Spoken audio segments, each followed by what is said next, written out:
Okay, so guys, tutorial lang about range trading. So here's how you can do it.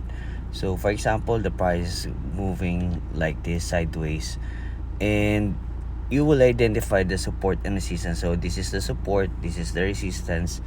And range trading, basically you just sell over here with your stop over here, and then you buy here. Ayan, tapos yung stop loss mo is somewhere around below the support level, and basically vice versa dun sa resistance level.